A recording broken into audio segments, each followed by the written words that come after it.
பங்கு தந்தை அவர்களுக்கும் இந்த பங்கிலே பணியாற்றுகிற மற்ற அருட்தந்தையர்கள், இந்த பகுதியில் பணியாற்றி கொண்டிருக்கிற அனைத்து அருட்தந்தையர்கள், அருட்சகோதரிகள், எல்லா இடங்களிலுமிருந்து வந்திருக்கிற பங்கு மக்கள், உங்கள் அனைவருக்கும் திருவிழா நல்வாழ்த்துக்களை தெரிவித்துக் கொள்கிறேன். Happy feast. எல்லாம் ஒரு வாட்டி நல்லா கைத்தட்டி ஒருத்தர் வாழ்த்துப்போம். நல்லா வெளியில் இருக்கிறவங்களுக்கெல்லாம் கை இல்லையா? கைத்தட்டுங்க. நல்லா எல்லாம் ஒரு வாட்டி நல்லா கைத்தட்டுங்க.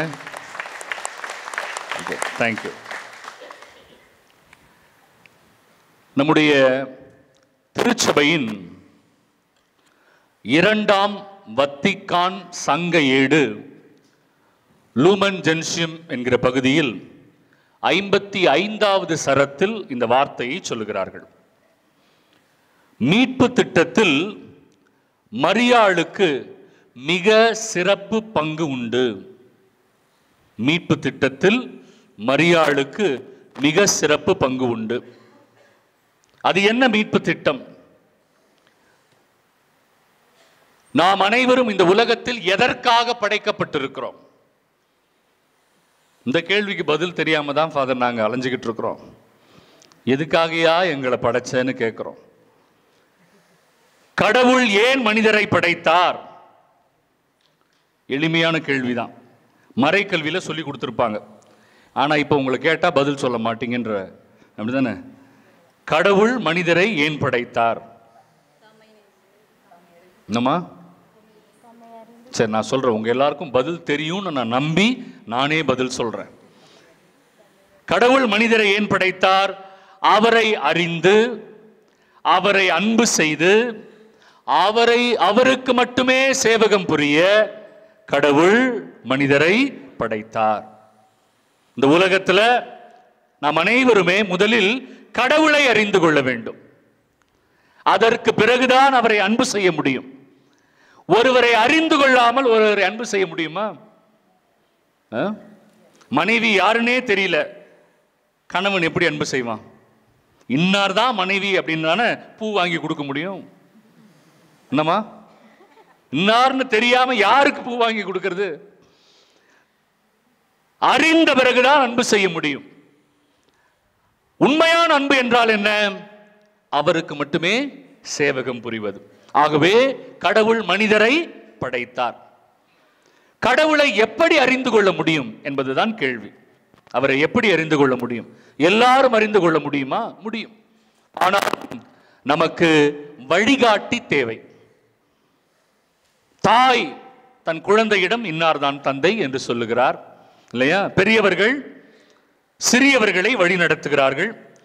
மூத்த குருக்கள் இளைய குருக்களையும், மூத்த அருட்சகோதரிகள் இளைய அருட்சகோதரிகளையும் வழி நடத்துகிறார்கள். பெரியவர்கள் சிறியவர்களை வழி நடத்த வேண்டும். எல்லாருக்கும் எல்லாம் தெரிந்துவிட வாய்ப்பே இல்லை, அப்படிதானே? பள்ளிக்கூடமும் கல்லூரி ஏன் போறோம்? நமக்கு முன்பாக மூத்தவர்கள், அறிஞர்கள், விஞ்ஞானிகள் தெரிந்து வைத்ததை அவர்கள் நமக்கு கற்றுக் கொடுக்கிறார்கள், நாமும் கற்றுக்கொள்கிறோம். இந்த உலகம் அப்படித்தான் இயங்குகிறது. அதை தான் இன்னைக்கு நற்செய்தியில பார்த்தோம். குருடர்கள் இன்னொரு குருடருக்கு வழிகாட்ட முடியாது. பார்வை உள்ளவர்கள் தான் அடுத்தவருக்கு வழிகாட்ட முடியும். ஆகவே இயேசுவை அறிந்தவர்கள் தான் இயேசு எங்கு இருக்கிறார் என்று நமக்கு திசையை காட்ட முடியும். ஆமா தானே? இயேசுவை அறியாதவர்கள் இயேசு எங்க இருக்கிறார்னு சொல்ல முடியாது. அதனாலதான் பவுல் சொன்னார் பிலிப்பியர் 3:8, இயேசு கிறிஸ்துவை பற்றிய அறிவை பெற்றுக்கொள்ள இந்த உலகத்தில் இருக்கிற எல்லாவற்றையும் நான் குப்பை என கருதுகிறேன். அழகான வார்த்தை பார்த்தீங்களா?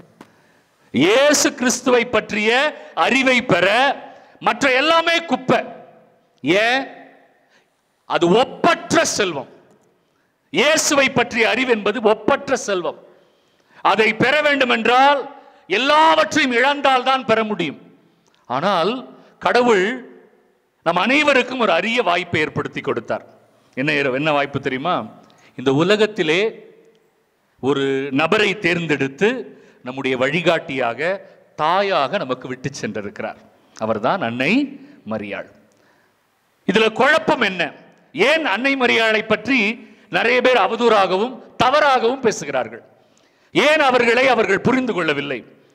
ஏனென்றால் பைபிள் ஒழுங்காக படிக்கவில்லை என்று அர்த்தம். பைபிளை ஒழுங்காக படித்தால் அன்னை மரியாளை விட்டு போக முடியாது. பிரிவினை சபைகளுக்கும் நமக்கும் ஒரே ஒரு சின்ன வித்தியாசம் தான். அவங்களுக்கு அறகுறையா பைபிள் தெரியும், நம்ம ஆளுகளுக்கு சுத்தமா தெரியாது. That's all your honour. புரியுதா? அதுங்களுக்கு கொஞ்சம் அறகுறையா தெரியும், நம்ம ஆளுகளுக்கு சுத்தமா தெரியாது. அதனால யாராவது வந்து ஏதாவது சொன்னா மண்டையாட்டிக்கிட்டு போயிடுறது பின்னாடி. ஆமால எங்க சாமியாருங்களுக்கு ஒண்ணுமே தெரியலடி அப்படின்னு அங்க போயிடுறது. பைபிளை ஒழுங்கா படிச்சாவே யாரை விட்டுட்டு போக முடியாது? அன்னை மரியாளை விட்டுட்டு போக முடியாது. தொடக்க நூல் 3வது அதிகாரம் 15வது வசனத்தில் அன்னை மரியாளை குறித்த செய்தி இடம்பெற்றிருக்கிறது. எங்க இருக்கு? தொடக்க நூல்ல.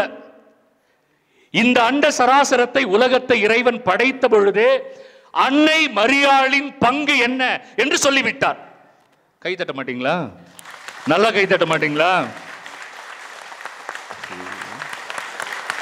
Okay, thank you. வாசிக்கிறீமா? தொடக்க நூல் 3:15. உனக்கும் பெண்ணுக்கும் உன் வித்துக்கும் அவள் வித்துக்கும் பகையை உண்டாக்குவேன். யாவே கடவுள் தொடக்கத்திலேயே, இந்த படைப்பின் தொடக்கத்திலேயே சொல்லிட்டார். யார்கிட்ட சொல்றார் தெரியுமா? சாத்தான் கிட்ட சொல்றார். சாத்தான சபிக்கிறார். சாத்தான சபிக்கும் போது கடவுள் சொன்ன வார்த்தை, உனக்கும் பெண்ணுக்கும் தான் முதல் பகை. பெண்கள்லாம் சந்தோஷப்பட்டிருக்கணும். நேரம் சந்தோஷப்பட மாட்டீங்களா? சாத்தான் முதல்ல யாருக்கும் பகை? பெண்ணுக்கும் சாத்தானுக்கும் தான் முதல் பகை. அடுத்தது உன் வித்துக்கும் அவள் வித்துக்கும். இதுல எல்லாருக்கும் மாற்று கருத்து இல்லை. அந்த வித்து யாருன்னா இயேசுன்னு சொல்லிடுவாங்க எல்லாரும், இல்லையா? இயேசுதான். இயேசுவுக்கும் சாத்தானுக்கும் 2வது பகை. ஏன்னா அவர் கடவுள், அவனால அவரை ஒண்ணுமே பண்ண முடியாது.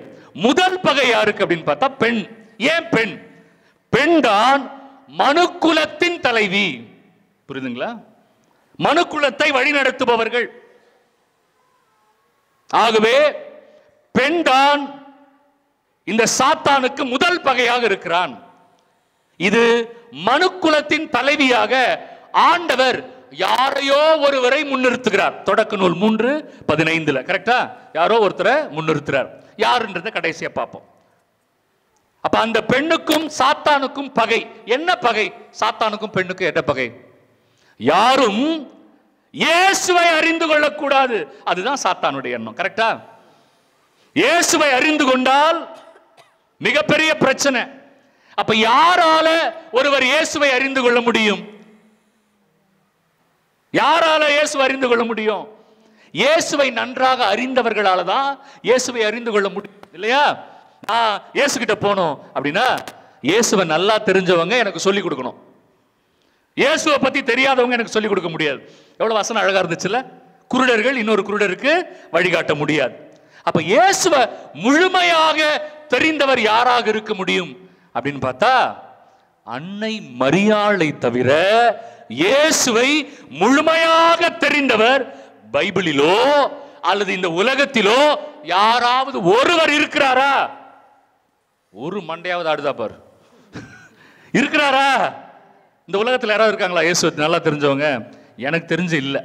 அன்னை மரியாளை தவிர இயேசுவை முழுமையாக அறிந்தவர் யாருமே இல்லை. நம்ம பிரிவினை சபைகள்லாம் வருவாங்க, வேத வசனம் என்ன சொல்கிறது என்றால் அப்படின்னு. வேத வசனத்துல எல்லாமே இல்லை.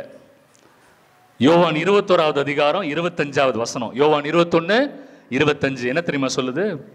இயேசு சொன்னது, இயேசு செய்த எல்லாம் இதிலே எழுதப்படவில்லைன்னு போட்டிருக்கு.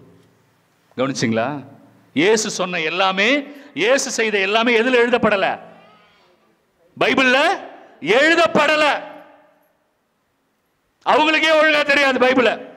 ஏன்னா அது பைபிள்லயே போட்டிருக்கு, எல்லாமே ஒன்றும் எழுதப்படல. ஆனா ஒருத்தர் மட்டும்தான் இயேசு சொன்ன, இயேசு செய்த, இயேசுவை மொத்தமாக அறிந்திருந்த ஒரே நபர் யாரு? அன்னை மரியாள். ஏன் வாயை திறந்து சொல்ல மாட்டீங்களா அன்னை மரியாள்னு? கெட்ட வார்த்தையாது, சொல்லுங்க. எப்பா உங்ககிட்ட அன்னை மரியாள்னு வாங்குறதுக்குள்ள காலையில் சாப்பிட்ட பரோட்டா காலி ஆயிருச்சு. Okay, good. அன்னை மரியாளுக்கு மட்டும்தான் தெரியும் இல்லையா? இப்ப அன்னை மரியாள் தான் யார் இயேசுன்னு எனக்கு காட்ட முடியும். நல்லா தெரிந்தவங்க மட்டும்தான், வேற யாரும் கிடையாது. கானா ஒரு கல்யாணம், அது வரைக்கும் இயேசுவை இந்த உலகம் அறிந்து கொள்ளவில்லை. கானா ஒரு கல்யாணம், திராட்சை ரசம் தீந்துருச்சு. உடனே அன்னை மரியாள் தன்னுடைய காஸ்ட்லி ஹேண்ட்பேக் எடுத்து, அன்னை மரியாள் என்ன எடுத்தாங்க? காஸ்ட்லி ஹேண்ட்பேக் எடுத்து, அதுக்குள்ள இருந்து ஒரு 2000 ரூபாய் நோட் எடுத்து இல்லையா, அங்கிருந்த பையன்கிட்ட கொடுத்து, ஜஸ்ட் ஓடி போய் ஒரு 2 குண்டா திராட்சை ரசம் வாங்கி வா அப்படின்னு சொல்லல. சொல்லல. அன்னை மரியாள் கானாவூர் கவுன்சிலர், கானாவூர் தலைவர்கிட்ட போய், தலைவரே ஒரு 2 குடம் திராட்சை ரசம் ஸ்பான்சர் பண்ணுங்கள். என்ன பக்க பக்கன்னு சிரிக்கிறீங்க? 2 குடம் திராட்சை ரசம் ஸ்பான்சர் பண்ணுங்கள் தலைவரே அப்படின்னு போய் கானாவூர் தலைவர்கிட்ட நின்னாங்களா? இல்லையம்மா, நிறைய தலை ஆட மாட்டேங்குதுமா, பைபிள் படிக்கல போல இருக்கு பாவம். இல்ல. ஓகே. அன்னை மரியாள் உடனே தன்னுடைய நகைகளை எல்லாம் எடுத்து சென்று பையன் வீட்டார்கிட்ட கொடுத்து, இந்த 25 பவுன் இருக்கு, உடனே போய் வச்சு போய் திராட்சை ரசம் வாங்கி வா சொன்னாங்களம்மா? இல்ல. அப்பா ரொம்ப நன்றி. அப்ப அன்னை மரியாள் பணத்தை நம்பவில்லை, மனிதர்களை நம்பவில்லை. ஏன்னா எரேமியா 17:5 தெளிவா சொல்லிருக்கு, மனிதரை நம்புவோர் சபிக்கப்பட்டவர்கள். என்னது? மனிதரை நம்புவோர். அன்னை மரியாள் பாருங்க, பணத்தை நம்பல, பதவியை நம்பல, சொத்தை நம்பல இல்லையா? திராட்சை ரசம் தீர்ந்தவுடன் அவர் யாரை பார்த்தார்? பாத்தீங்களா? வீட்டுல என்ன குறைஞ்சாலும் சந்தோஷம் குறைஞ்சிருச்சா? சமாதானம் குறைஞ்சிருச்சா? நிம்மதி குறைஞ்சிருச்சா? மகிழ்ச்சி குறைஞ்சிருச்சா? என்ன குறைவு ஏற்பட்டாலும் கண்ணு முதல்ல யாரை பார்க்கணும்? பக்கத்து வீட்டுக்காரங்களை பார்க்க கூடாது. அவன் மட்டும் எப்படி இவ்வளவு வச்சிருக்கிறா, இவனுங்க மட்டும் எப்படி நல்லா இருக்கிறானுங்க இல்லையா, அப்படிலாம் பார்க்க கூடாது. வீட்டில் என்ன குறைவு ஏற்பட்டாலும் யாரை பார்க்கணும்? இயேசுவை பார்க்கணும் இல்லையா? நேரா இயேசு கிட்ட போனாங்க. பா, திராட்சை ரசம் தீந்துருச்சு. இயேசு சொன்னார், அம்மா நம்மளே ஓசி சாப்பாடு சாப்பிட வந்திருக்கிறோம், நம்மளே ஓசி சாப்பாடு சாப்பிட வந்திருக்கிறோம், என் நேரம் இன்னும் வரல, போமா அப்படின்னு சொல்லிட்டார். அன்னை மரியாள், நல்லா கவனிங்க, பிரிவினை சபைகளும் கவனிக்கணும். இங்கிருந்து நிறைய பேர் போறீங்களா? வேற ஏதாவது சர்ச்சுக்கு இருக்கும், இங்கேயும் ஓடும் அங்கேயும் ஓடும், 2-3 அங்க இருக்கும். ஓகே ஓகே, நல்லா கவனிங்க.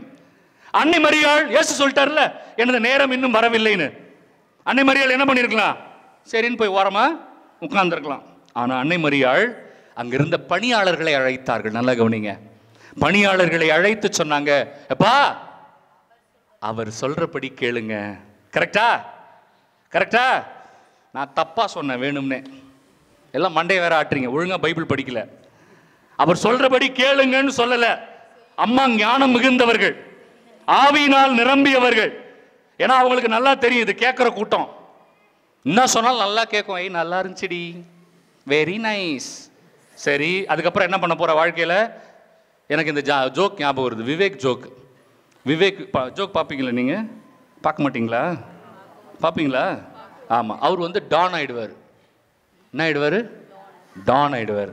இல்லை ரவுடியில் டான். அப்படியே அவர் வந்து ஆட்டோலையிலேயே கூட்டிட்டு சுற்றுவாங்கல்ல, படிக்கட்டு மேலே ஏறி படிக்கட்டுலேருந்து இறங்குவார்.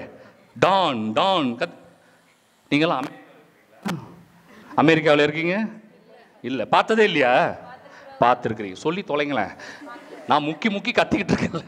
ஸோ அவர் மேலே ஏறுறாரு, இறங்குறாரு, டான். எல்லாரும் கத்துறாங்க. மாடிப்படியில் நின்று இப்படி கை காட்டுறாரு. கீழே மக்கள் எல்லாம் கூட்டமாக நிற்கிறாங்க, டான் டான் கத்துறாங்க. பக்கத்தில் 2 ஃப்ரெண்ட்ஸ் நிற்கிறாங்க. கேட்குறாங்க, தலைவரே உங்களையே நம்பி வந்திருக்கிற இந்த மக்களுக்கு என்ன செய்ய போறீங்க? உடனே அவன் கேட்பான், உங்கள் 2 பேருக்கு இது வரைக்கும் நான் என்ன பண்ணியிருக்கிறேன்? ஒன்னும் பண்ணல. அப்ப அந்த மக்களுக்கு அதேதான். இவ்வளவு நாள் திருவிழாவில் வந்து பிரசங்கம் கேட்டு என்ன பண்ணீங்க? ஒன்னும் பண்ணல. இப்ப அருள்மணி ஃபாதர் பிரசங்கம் கேட்டு என்ன பண்ண போறீங்க? அதேதான். ஒன்னும் மாற மாட்டோம் இல்லையா? அம்மாவுக்கு அது அப்பவே தெரியும், இது கேட்கிற கூட்டம், கேட்டுட்டு போயிட்டு ஒன்னும் செய்யாது, போய் கறி குழம்பு சாப்பிட்டு தூங்கிடும், அவ்வளவுதான் இல்லையா? அன்னை மரியாளுக்கு அப்பவே. அதனால தான் சொன்னாங்க, பணியாளர்களை அழைத்து அவர் சொல்வதை செய்யுங்கள். கை தட்டுறீங்களா? நல்லா கை தட்டுறீங்களா? கை தட்டுறதுக்கெல்லாம் ட்ரைனிங் கொடுக்க வேண்டியதா இருக்கு. அவர் சொல்வதை செய்யுங்கள். இந்த உலகத்துல இதுதான் முதல் பிரசங்கம். இதுதான் முதல் பிரசங்கம். அன்னை மரியாள் ஆற்றிய பிரசங்கம் ஒரு வரி பிரசங்கம். இப்ப இருக்கிற வாலிப பிள்ளைகள் நினைப்பானுங்க, இப்போ நீயும் அதே மாதிரி ஒரு வரியில வச்சுட்டு போக வேண்டியதானே, நீ ஏன் இவ்வளோ எலாபரேட்டா பேசுற? அன்னை மரியாளுக்கு ஞானம் இருந்துச்சு, அதனால அவங்க ஒரு வரியில பிரசங்கம் வச்சாங்க. எங்களுக்கு அவ்வளோ ஞானம் இல்லை, அதனால நாங்கள் கொஞ்சம் லெங்க்தியாக தான் பேசுவோம். சரியா? ரொம்ப தெளிவா இருக்கு. அவர் சொல்வதை செய்யுங்கள். உங்க வீட்டில் என்ன குறைவு ஏற்பட்டாலும், எந்த பிரச்சனை நேர்ந்தாலும், என்ன துன்பம் வந்தாலும் இயேசுவிடம் போங்க. கேட்கும்போது அவர் சொல்லுவார், என் நேரம் இன்னும் வரல மகனே மகளே அப்படின்னு சொல்லுவாரு. ஆனா நீ சோர்ந்து போயிடாத, துவண்டு போயிடாத, நான் கேட்டாலும் கிடைக்கலையேன்னு நினைக்காத. நான் உனக்கு ஒரு ஷார்ட் ரூட் சொல்லித்தரேன். யார் சொல்லி கொடுத்தது? அன்னை மரியாள் சொல்லி கொடுத்தாங்க இல்லையா? நீ ஜெபித்தும் கிடைக்கவில்லையா? அவருடைய வசனத்தின்படி உன் வாழ்க்கையை அமைத்துக் கொண்டால் நீ கேட்டதை விட மேலான காரியங்களை செய்வார். ஹல்லேலூயா! எவ்வளவு பெரிய விஷயம் பார்த்தீங்களா? நீ கேட்டதை விட பெருசா செய்வார். ஏன்னா அந்த திராட்சை ரசம் எப்படி இருந்துச்சா? முன்பு இருந்த திராட்சை ரசத்தை விட சுவை மிகுந்ததாயிருந்தது. பார்த்தீங்களா? அன்னை மரியாள் எப்படிப்பட்ட ஒரு வழிகாட்டி இருக்காங்க? எப்படிப்பட்ட வழிகாட்டி இருக்கிறாங்க? நீங்க சாதாரண ஆசீர்வாதம் கேட்டீங்க, அவங்க உங்க வாழ்க்கையில சுவை மிகுந்த ஆசீர்வாதத்திற்கான வழியை அன்னை மரியாள் காட்டினார் இல்லையா? இயேசு யார் என்று இந்த உலகத்திற்கு அறிவித்தார். இயேசுதான் மீட்பர், இயேசுதான் மெசியா என்று அங்க வந்த மக்கள் அனைவருக்கும் அறிவிக்கிற முதல் பணியை யார் செஞ்சா? அன்னை மரியாள் தான் செய்தார். பார்த்தீங்களா? அவங்க இன்னைக்கும் அந்த வேலையை செய்றாங்க. வறுமை, கஷ்டம், துன்பம் அப்படின்னு ஓடி வர பிள்ளைகளை எல்லாம் இயேசுவிடம் அழைத்து சென்று இயேசுவின் அதிசயத்தை, அற்புதத்தை பெற்று தந்து கொண்டிருக்கிறார். நமக்காக ஜெபிக்கிறார். அதனாலதான் அன்னை மரியாளை நம்பியவர்கள் யாரும் கைவிடப்பட்டதில்லை. ஏன் இத்தனை பேர் வந்திருக்கிறோம்? அவர்கள் நமக்கு சரியான பாதையை காட்டுவார். உடனே நம்ம பிரிவினை சபை வருவாங்க. உங்களுக்கு தெரியுமா, இயேசு சொல்லிட்டார் ஒரு நாள், இனி என் அம்மா இல்லை. எங்க சொன்னார்? கூட்டத்தில் வந்து கேட்டாங்க, என் தாய் யார்? என் சகோதர சகோதரிகள் யார்? என் வார்த்தையை கேட்டு அதன்படி நடக்கிறவர்களே என் தாயும் சகோதரனும் சகோதரியும் ஆவார். பிரிவினை சபைகள் உங்களுக்கு குழப்பம். அப்ப நீங்க சொல்லணும், ஐயா இந்த பைபிளை கையில் வச்சுக்கிட்டு இயேசு வாழ்ந்த காலத்தில் கடவுளுடைய வார்த்தையின்படி வாழ்ந்த ஒரு நபரை எடுத்துக்காட்டுங்கன்னு கேளுங்க. கேட்கணும். புரியுதுங்களா? கடவுளின் வார்த்தையின்படி வாழ்ந்த ஒரே ஒரு நபர் யார் தெரியுமா? அன்னை மரியாள் மட்டும்தான். என்ன சொன்னாங்க கபிரியல் தேவதூதர் கிட்ட? உன் வார்த்தையின்படி எனக்கு ஆகட்டும் அப்படின்னு சொன்ன ஒரே ஆள் யாரு? அந்த இடத்துல அவரு இவங்க என் அம்மா இல்லைன்னு சொல்லல, இவங்க மட்டும்தான் என் உண்மையான அம்மான்னு சொன்னார். அது நிறைய பேருக்கு புரியல. என் வார்த்தையின்படி வாழ்கிறவர்கள் தான் என் தாய் அப்படின்னா அந்த காலத்துல வாழ்ந்தவங்க யாரு? அன்னை மரியாள் மட்டும்தானே. இன்னொரு செய்தி, இயேசு சிலுவையில் அரைஞ்சிட்டாங்க. இயேசு சிலுவையில் தொங்குறார் இல்லையா? ஓசி சாப்பாடு சாப்பிட்ட எல்லா சீடர்களும் ஓடிட்டாங்க இல்லம்மா? 3 வருஷம் இயேசு கூடவே வச்சிருந்து சாப்பாடு போட்டார்ல, எல்லா சீடர்களும் ஓடிட்டாங்க ஒருத்தரை தவிர. அவர் பேர் என்ன? அவர் பேர் என்ன? யோவான். யோவான் இருக்கிறாரு, அன்னை மரியாள் இருக்கிறாங்க, இயேசு சிலுவையில் தொங்குறார் இல்லையா? இப்ப பிரிவினை சபைகள் சொல்வது போல அன்னை மரியாளுக்கு நிறைய குழந்தைங்க இருக்கிறாங்க அப்படின்னா யூத சட்டம் என்ன சொல்கிறது தெரியுமா? மூத்த மகன் இறந்து விட்டால் இளைய மகன் தான் பெற்றோரை பராமரிக்க வேண்டும். ஓகேவா? மூத்த மகன் இறந்துட்டா யார் பார்க்கணும்? இரண்டாவது பையன் பார்க்கணும். அப்ப இயேசுவுக்கு தம்பி தங்கச்சி இருக்கிறாங்கன்னு சொல்லிட்டார்ல. இயேசு சிலுவையில் தொங்கும் போது சொன்னார் அன்னை மரியாள் கிட்ட, அம்மா நான் போனதுக்கு அப்புறம் முதல் 6 மாசம் முதல் தம்பி வீட்டில் இரு, ரெண்டாவது 6 மாசம் ரெண்டாவது தம்பி வீட்டில் போய் இரு, தங்கச்சி வீட்டுக்கு போயிட்டு வா, அங்கேயே தங்கிடாத, கட்டி கொடுத்த இடத்துல அங்கேயே போய் நம்ம டாரா போடக்கூடாது. அங்கே போனியா குழந்தைங்களை பார்த்தியா, பேர குழந்தைங்களை பார்த்துட்டு திரும்பி வந்துரு. மறுபடியும் முதல் 6 மாசம் யார் வீட்டில்? முதல் தம்பி வீட்டில். ரெண்டாவது 6 மாசம் இயேசு சொல்லியிருக்கலாம் இல்லம்மா, அதான யூத சட்டம். மூத்த பையன் இறந்துட்டா யார் பார்க்கணும்? ரெண்டாவது பையன் பார்க்கணும். ஆனால் இயேசு என்ன சொன்னார்? அதான் அழகான விஷயம் இல்லை. இயேசு சிலுவையிலிருந்து சொன்னார், அம்மாவை பார்த்து சொன்னார், அம்மா இனிமே இவன் தான் உன் பையன். யாரை காட்டினாரு? யோவான் கிட்ட சொன்னார், யோவான் இனிமேல் இவர்தான் உன் தாய். ஏன் இதை சொன்னார் அன்னை மரியாள் கிட்ட? நல்லா கவனிங்க. இயேசு எந்த சீடரை மிகவும் அன்பு செய்தார்னு பைபிள் சொல்லுது? இப்பதானே சொன்னேன், யோவான். இயேசு யார் அதிகமா அன்பு செஞ்சாரு? யோவான் அன்பு செஞ்சார். இயேசுவை அதிகமா அன்பு செஞ்ச சீடர் யாரு? யோவான். வேற யாரும் இல்ல. அவங்கெல்லாம் ஓட்டாங்க, பேதுருலாம் ஓட்டார் இல்லையா? யோவான் தான் இயேசுவை அதிகமாக அன்பு செய்தார்.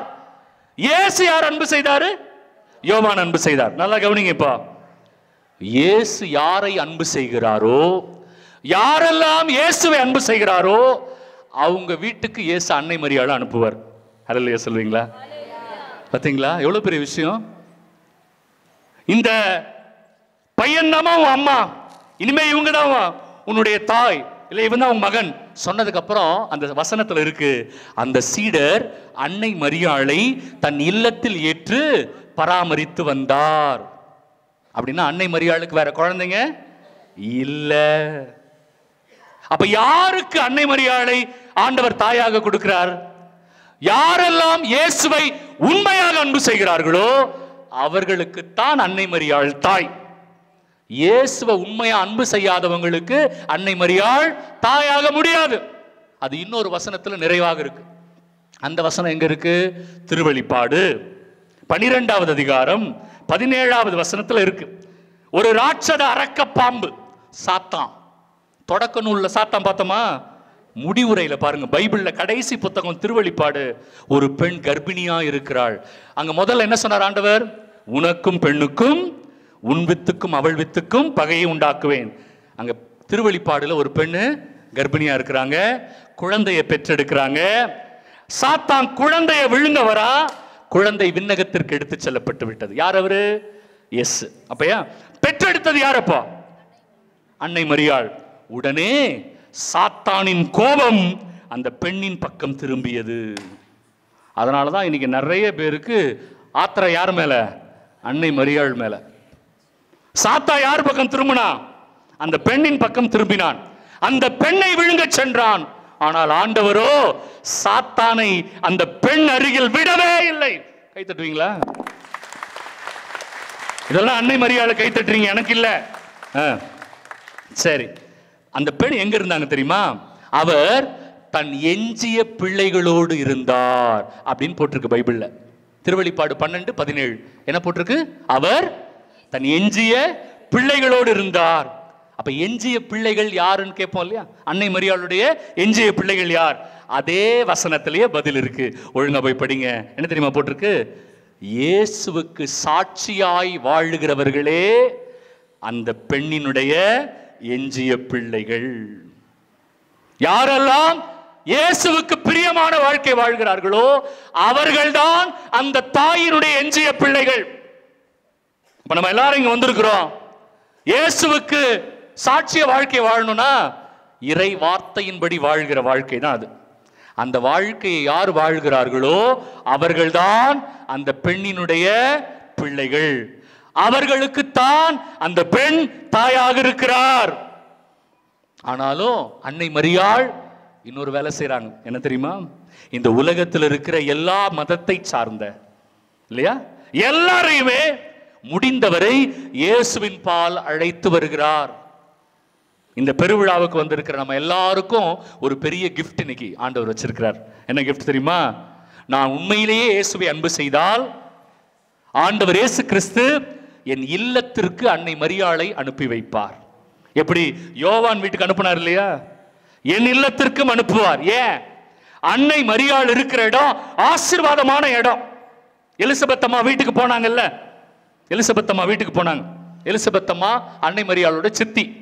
எலிசபெத் அம்மா சொன்னாங்க, சித்தி ஷாலோம் அலைஹேம், சித்தி உங்களுக்கு சமாதானம்.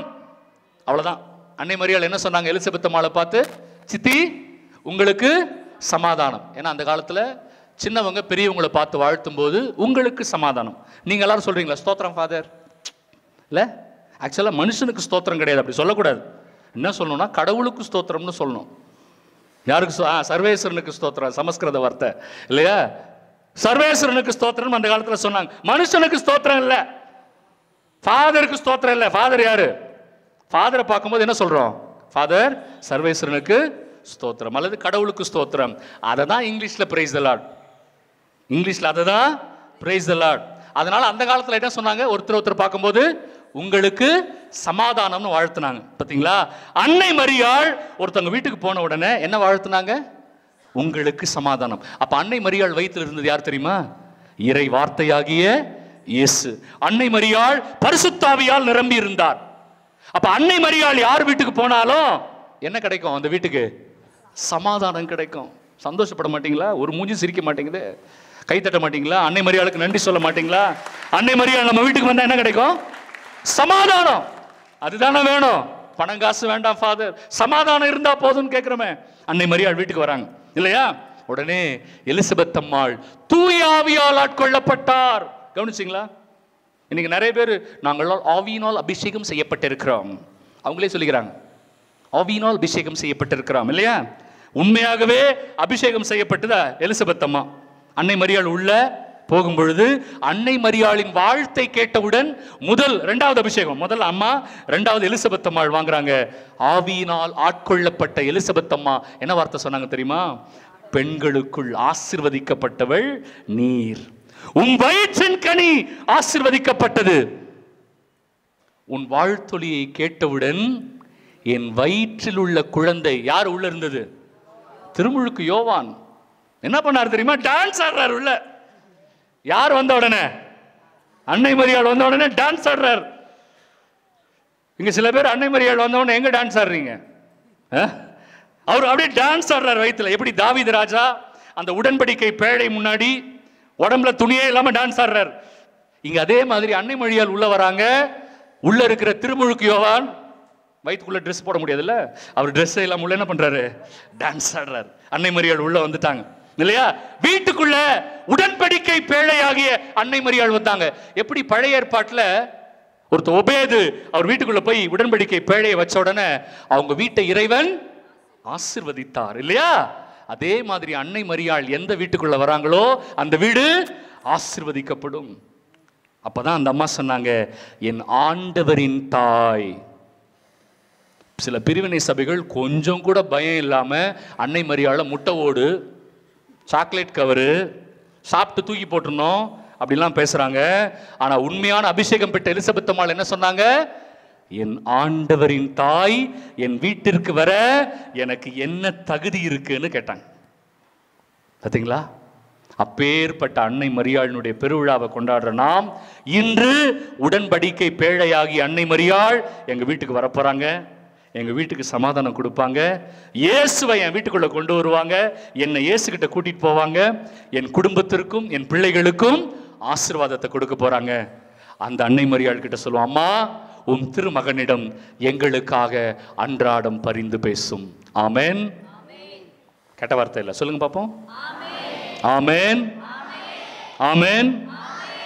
ஒரே ஒரு ரெக்வெஸ்ட், முடிஞ்சிருச்சு, பிரசங்கம் முடிஞ்சிச்சு. ஒரு ரெக்வெஸ்ட். ஏன்னா நற்செய்தியில யாரும் தயவு செய்து கெட்ட வார்த்தை பேசாதீங்கன்னு போட்டுருந்துச்சு. அதை பற்றி சொல்லணும்ல, அது உன்னையே மட்டும் சொல்லிட்டு போயிடுறேன். யாக்கோபு 1வது அதிகாரம் 19-20 வசனங்கள். யாக்கோபு 1:19-20. தயவு செய்து கேட்பதில் வேகமாக இருங்கள், பேசுவதிலும் சினம் கொள்வதிலும் தாமதம் காட்டுங்கள். சட்டுன்னு கோவப்படாத, சட்டுன்னு பேசிடாத, இல்லையா? கேட்பதில் வேகமாயிரு, ஆனா பேசுறதுலையும் கோவப்படுறதுலையும் தாமதமாயிரு. ஏனெனில் ஒரு மனிதருடைய சினம் கடவுளுடைய ஆசீர்வாதமான செயல்கள் உங்கள் குடும்பத்திலே நடப்பதற்கு தடையா இருக்கிறது. என் குடும்பத்தில் ஆண்டவருடைய ஆசீர்வாதம் நடக்கிறதுக்கு எது தடையா இருக்கு? என்னுடைய சினம், என்னுடைய கோபம். நிறைய பேர் கோபத்தினால ஆண்டவருடைய ஆசீர்வாதத்தை பெற முடியாம போயிடுச்சு. அதனால வேண்டாம். எபேசியர் 4:29, உங்கள் வாயிலிருந்து கெட்ட வார்த்தை வரவே கூடாது. எபேசியர் 4:29. ஆகவே அன்னை மரியாள் பெருவிழாவில் இந்த ஒரே ஒரு உறுதிமொழி எடுக்கிறீங்களா? இனிமே நான் கெட்ட வார்த்தை பேச மாட்டேன். ஃபாதர், அதை தவிர ஏதாவது சொல்லுங்க ஃபாதர். முடியாது. இனிமே இந்த திருவிழாவில் நான் என்ன பண்ண மாட்டேன், என் வாயில் என்ன வராது, கெட்ட வார்த்தை வராது. நான் கோபப்பட்டு பேச மாட்டேன். கோபம் வந்து அமைதியா இருப்பேன். ஒரு சின்ன முடிவு எடுப்பீங்களா? எடுத்தா ஆசீர்வாதம், எடுக்கலன்னா ஆசீர்வாதம் இல்லை. எது வேணும்? ஆமென்.